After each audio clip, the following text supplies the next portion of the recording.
Welcome to another Sunday WOAY ABC4 Community Forum, where we talk to community leaders and local success stories to discuss important information that affects all of us here in Southern West Virginia. I'm your host, Brandy Lawrence, and today we're joined by another distinguished guest. Scott Hill, who's the activities coordinator at Pipestem Resort State Park, comes back to the forum this morning. Thanks so much for joining us. Good morning. Thank you for having me again. Absolutely, absolutely. It's always good to hear about what Pipestem has going on, but for the people out there that don't know about the wonderful history of Pipestem and its origin story, can you let them know? Well, I tell you what, Pipestem is a great place. I've been there for about a year and a half, and Pipestem is just a wonderful place for Southern West Virginia. In 1960, John F. Kennedy came in and said, "Hey, you guys need some help. If I become president, I'm going to help you." Well, he became president, and this idea was hatched of having a resort in Southern West Virginia. And it kind of worked its way through. Of course, Kennedy didn't make it out of Dallas in 1963, but his dream did. And as you walk through Pipestem, even today, I think you can feel John F. Kennedy and all the folks that worked together to bring this park to Southern West Virginia to help Appalachia. It's still there. Kennedy's still there. A piece of him's still there, and that's Pipestem. That's our history. So we have over 4,000 acres of public land where you can come and be a part of it. We have 26 miles of trails. We have 2 lodges that are going to be open. The second lodge is going to be open again this summer. We have a tram that goes down into a scenic valley, and I mean, it's picturesque down there. It's called the Bluestone, and you go 1,800 feet down into the valley on a tram car that holds up to 8 people. And you go down there, and there's a river down there, and it feeds into Bluestone Lake. I mean, it is just like if Mother Nature spent some extra time on Pipestem. There's some reasoning behind that, and we were favored by an ice age many years ago, and everybody else got really iced out, and then our trees did much better. So we have a unique forest, and so the trails, when I say 26 miles of trails, they say, well, that's no big deal. Oh, that's a really big deal when it's really picturesque. And so that's one of the things we do. And then for the folks, we have several types of golf, and we have a championship golf, a par 3 golf, miniature golf, fling golf, soccer golf. I mean, if you want to golf, we got your place. And that's Pipestem, the first pass. Then you get to the services. We have a nice lodge for you to be in. You have cabins. You can go to the campground area, however you want. There's 89 different campsites. There's 27 different cabins, and then over 140 different lodge rooms. Then you're nice and you've got your place to spend the weekend, and then we feed you. And the folks at the Bluestone do a great job. Kevin Justice and the staff at the Bluestone come in. Our slogan is come hungry, leave happy, and they do a great job of that. So I got to give a shout out to the staff at our food services. Kevin Justice and his staff really work hard to do that. I mean, in our seafood buffet we had last week, our seafood buffet on a Friday night, our staff fed over 700 people and made them happy, and that is such a hard job to do, and they're doing it. We have our First Friday, world famous First Friday seafood buffet every first Friday of the month. And so June's coming up, July's coming up. July is July 4th, so you can have your hot dogs at noon, your seafood at 5. Okay, all those start at 5 o'clock, and we invite everybody out to Pipestem. So that's Pipestem in a nutshell. It's one of those things. Folks come from hundreds of miles away to see Pipestem, and we encourage that. But we also encourage people to come from 10 miles away. And sometimes we get used to seeing what we've got. We have something pretty special here in Appalachia. Absolutely, absolutely. Because Pipestem, they have the scenery, the lodging, the food, all these other things. And you all always have events going on. You're very active as the activities coordinator. Well, when I was hired at Pipestem, they said they wanted to take a level 8 experience, which a lot of state parks are, and then turn it into a level 12 experiences where not many state parks are, okay? But there's possibility for that. And so I took a beautiful place and then added the activities to it. We are window dressing on this wonderful thing, okay? The thing is the park, okay? The thing is the history of the park. The thing is nature and all the scurrying you hear as, you know, as the deer are there and the raccoons are there and all the different things, wildlife is there. Birds are all over the place, okay? We have our nature center that you go in and we have folks that are waiting to just tell you things about the area. So it can be educational, it could be fun, or you can just sit at the lodge and veg out.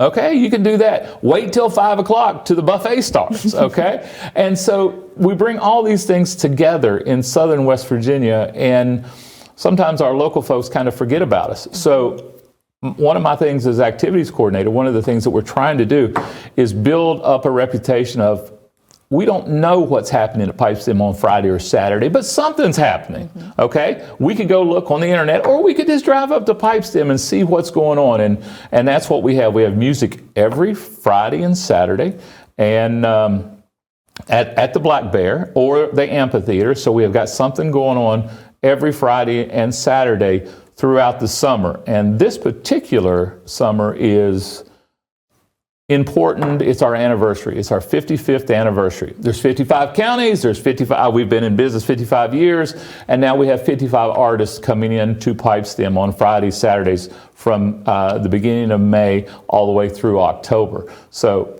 we've got your place. I think we've got your place. If you want to spend some time outside, you'll come to Pipestem. You'll feel better after you leave, as you're leaving, because you get to take a breath. Yeah, and then around all that fresh air and all those wonderful trees, all that wonderful nature. So I feel like it's refreshing, and it's a wonderful place to have a staycation. Like if you want to just need to get away for a while, you're a little burnt out, go up to Pipestem. I think it'll be a great time. You can stay for a week, you can stay for a day, you can stay for an hour. It gives you a better outlook on I feel it gives you a better outlook. Now, you know, I've been around and saw a lot of different things. This is a unique place. There's something different going on at Pipestem. It's a different vibe, and if you're ready to accept that and come up and say, if you need that place, I got your place. It's Pipestem. Now, there's a lot of state parks throughout. Now, I'm at Pipestem. I'm a little biased, okay, because I go to this beautiful place every day. And I drive in, and I said, wow, this is a job. They're actually paying me for this. Guys, down in Charleston, I don't remember. But no, they're actually paying me for this, and I am so lucky to have this. But we're lucky to have this, too, because you can come. It's the public's land. So you can come up, follow the rules. I mean, you can't be acting really crazy. I mean, that's not, you know. But come up, be a part of it, be a part of the team at Pipestem, and you'll have a good time. Absolutely, absolutely. And if you need a little bit more initiative, or if you're feeling a little nervous about just going up to Pipestem Resort by yourself, there is an event coming up. The first leg of the International Bow Hunters Organization Triple Crown Competition on May 15th. Now, you may not be interested in bow hunting. I feel that that's personally interesting because there are alligators on the grounds now. Well, they have all these targets that are shaped like different animals, and there's these different animals on the. And I had a guest say, "There's an alligator out there." I said, "What do you mean there's an alligator?" Well, it's kind of find out it was a bow hunting target. At least I hope it was. Okay, and that's what I assumed it was. But they are target shooters, and this is the International Bow Hunters Organization, and they come from the 15th, which is Thursday, to Sunday, which is the 18th. The championship day is Sunday. So that's the cool day that everybody's going to be at the headquarters. So they compete Thursday, Friday, Saturday, and then Sunday they come together for the championship of our first leg of it. It's a three-legged tournament. Okay, so you got the first one here in West Virginia, then they go to Pennsylvania and then Ohio, and then they come back to Berkeley Springs at Capron Resort, and then they have the championship there. So we have 2 of the 4 legs of this particular tournament, and they've been doing this since 1984, and it's great fun. So we encourage folks to come out, especially on Sunday afternoon, starting about 2 o'clock. That's when the guys that are sharp are there, and the ladies. Okay, by the way, and then there's all different type of age brackets. But there's arrows flying, and it's a really interesting thing. They have food vendors there, and they have also archery vendors. So if you're interested in archery, any type of bow or equipment to go with that, those folks are there. It's a really good time to come out and be a part of that, just to watch something that you may not see every day. And these guys are good, and ladies are good. I mean, scary good. I mean, you know. And you know, they have all this high-tech equipment, but then they also can just do it straight up and just shoot. And it's amazing to watch these folks do their craft. And so we encourage everybody coming up. This is the following Sunday, and we're airing here on Mother's Day. It's the next Sunday, and so you can come out and be a part of that and cheer these folks along. Absolutely, absolutely. And I think it's also awesome. This is an international competition, so we're exposing more people to West Virginia and Pipestem Resort State Park from all over. Well, just think about this as a calling card. You're living somewhere else. East Bumble, Connecticut is okay. You've never really heard about West Virginia, but you're into archery, and you decide, oh, well, we're gonna do this, and so you get to come to West Virginia. You've heard some things about West Virginia, but it's not always beautiful. I mean, it's what you heard, okay?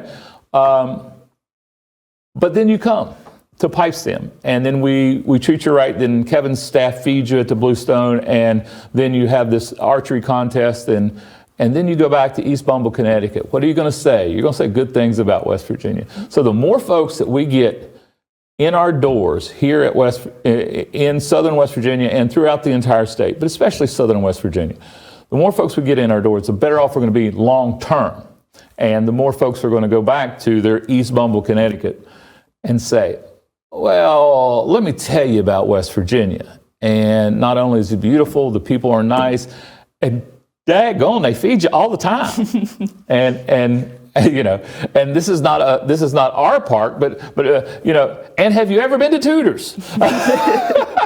That's usually a good one takeaway that most people get when they leave West Virginia. Like, have you been to Tudor's? Well, exactly. Have you ever heard of Tudor's? When I'm talking to folks from out of state, Tudor's tends to come up, okay? And thank you, Tudor's, for being there and doing the job you're doing. But anyway, so that's the thing. So Pipestem falls either sometime a little bit ahead of Tudor's and sometimes a little bit behind Tudor's, but we're right together there. So that's a West Virginia tradition that we're building, and we can be a part of that. So we're really happy that the bow hunters are coming and the tourists are coming. And then we also try to have some fun during the week too at Pipestem. Absolutely, absolutely. Well, we're about to go on to our first break, but before we go, do you mind plugging that contact information so people can get to Pipestem Resort State Park? Yes, you can. You can go online. It's wvstateparks.com, wvstateparks.com, or just call us directly, 304-466-1800, 304-466-1800, and we'll have somebody to help you out. All right. Thanks so much, Scott. And thank you all for joining us for the first half of Community Forum. Make sure you come back after the break where we talk more about Pipestem Resort State Park and all the fun stuff they have planned.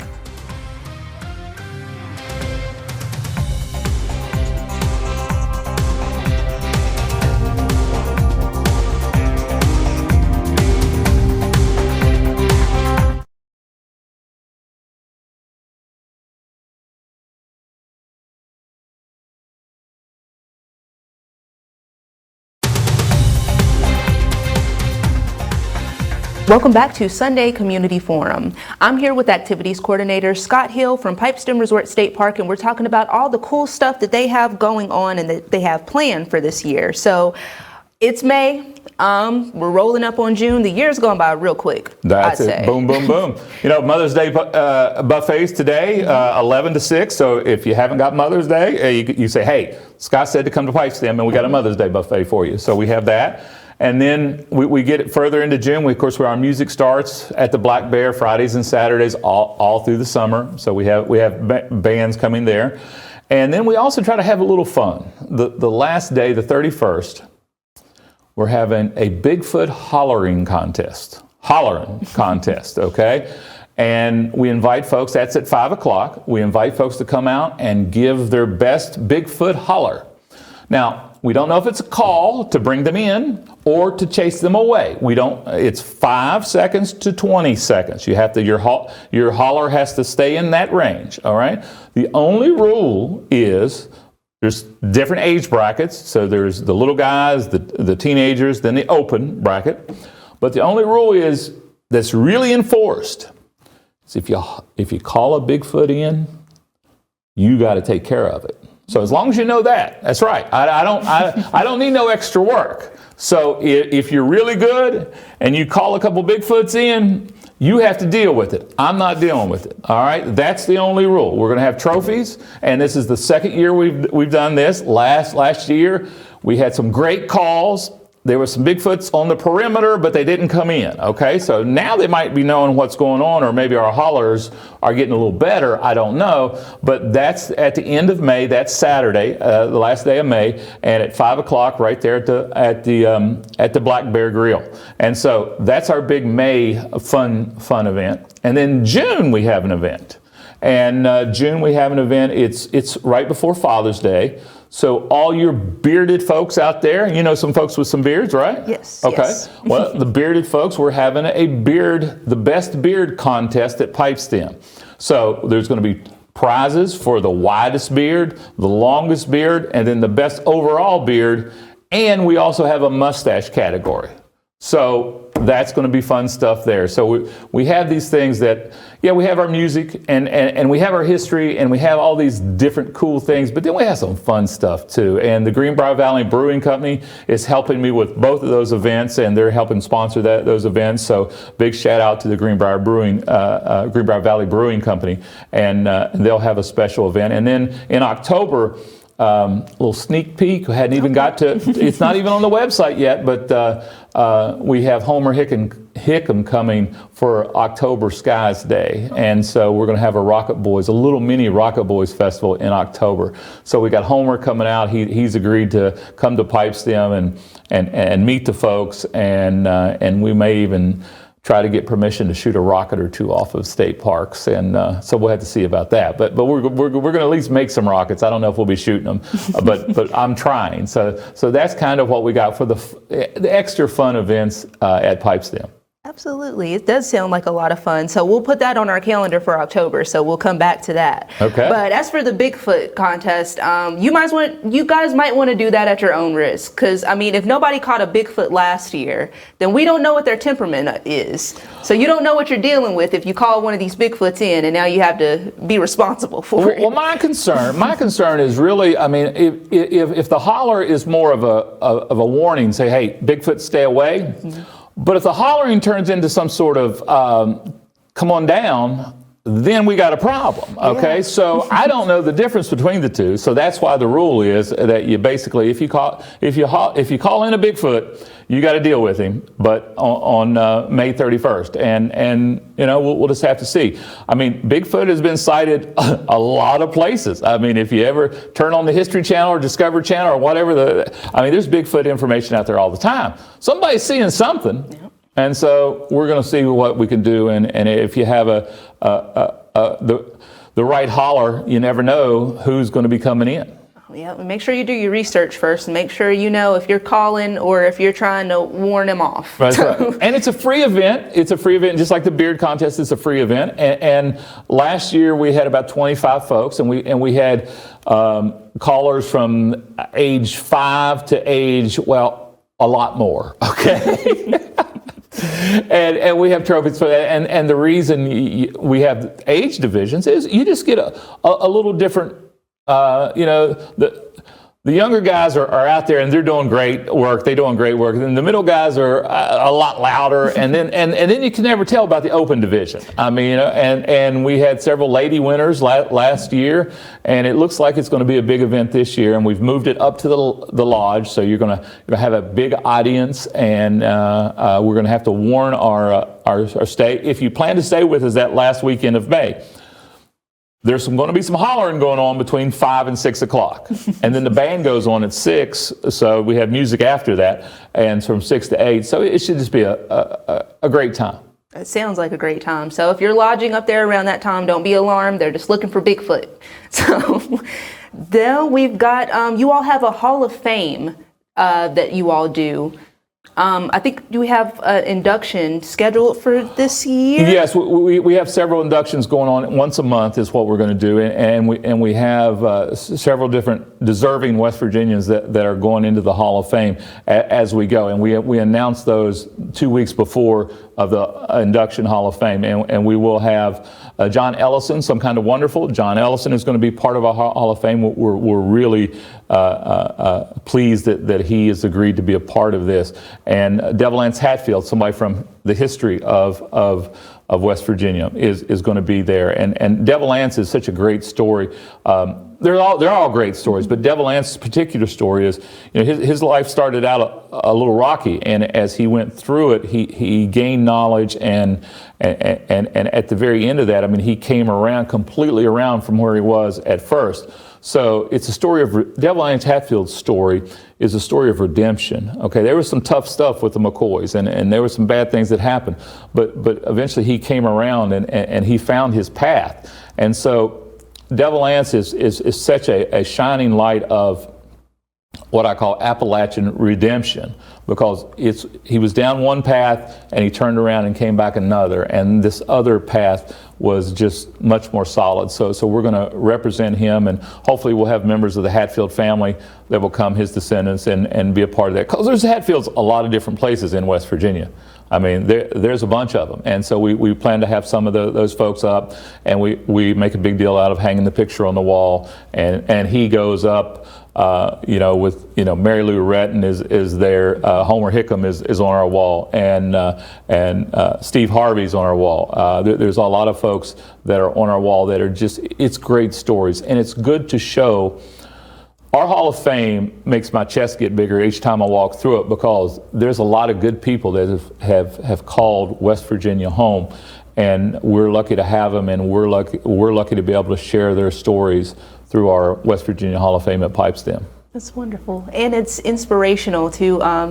I was born and raised here, and I'm sure the other people that have been born and raised here, they also look at that and they're like, oh my gosh, like all these people that these people that are famous, that have done so many wonderful, influential things, were from the same place as me, and it makes you feel like you can do anything. Our kids, our children get so many stories about what difficulties they're going to have because they have a West Virginia birth certificate. Mm-hmm.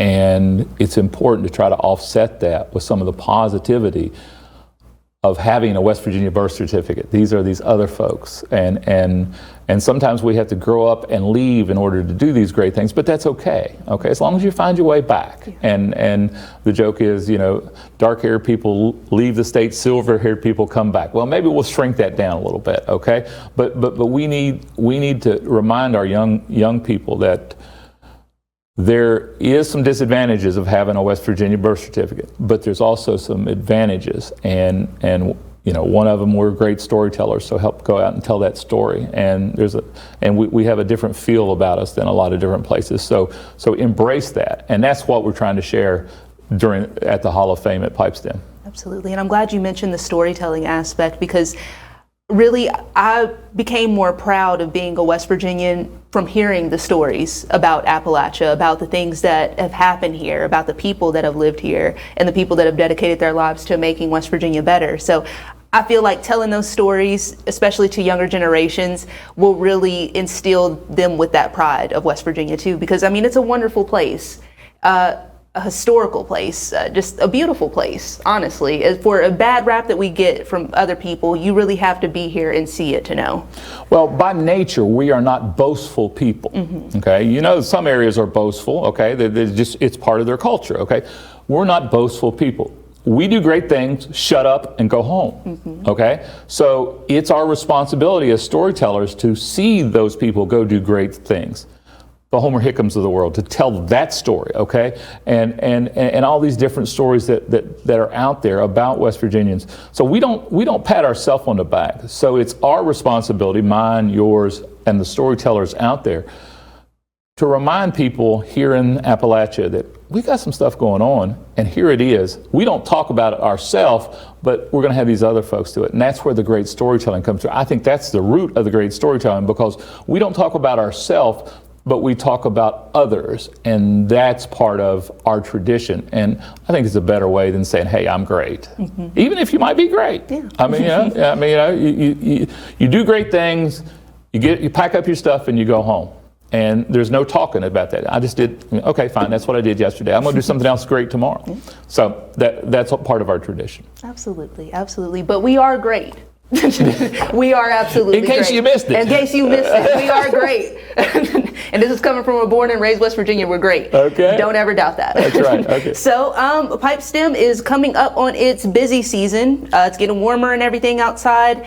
There are a couple job openings. I'm not going to get too into specific details, but can you tell people where to go to? Yeah, just give us a call, 304-466-1800, and there's several different jobs. And think about it. What better place to have a summer job than Pipestem? It's beautiful, it's fun, you're outside most of the time, you get to meet all these people from all parts of the world, and there you are. And at the end of 2 weeks, they write you a check. That's a pretty cool thing. Yeah. So come to Pipestem and be a part of our family, and you might never leave, okay? I mean, and be careful who you bring to Pipestem. I've had 8 or 10 people say, I brought my date up to Pipestem. Now, we've been married for 20 years. We've been married dates tend to firm up at Pipestem. I don't know what that's about, but I'm saying, so if you want to come and bring your date, do at your own cost or own risk, okay? Not cost, risk. But if you want to come and work with us, that's a great place to do that too, okay? It's you can come get, and really, then they pay you every 2 weeks. And so it's a good thing. 304-466-1800, you can be part of Pipestem's team also. Awesome. So make sure you get in touch with them, especially if you're looking for a really cool summer job, especially if it's something that lets you get outdoors and keep your wonderful summer tan. It's all good. It's all good. We've got a lot of different jobs, from food services to guest services to all these different things to grounds. There's a whole lot to do to take care of 4,000 acres, and we need some folks to do it. Definitely. Good stuff. Thanks so much, Scott. And thank you all for joining us for Sunday Community Forum. That is all for this Sunday, but tune in next Sunday where we speak to more local success stories and community leaders to discuss important information here in Southern West Virginia. You have a happy Sunday and a happy Mother's Day to all the moms out there.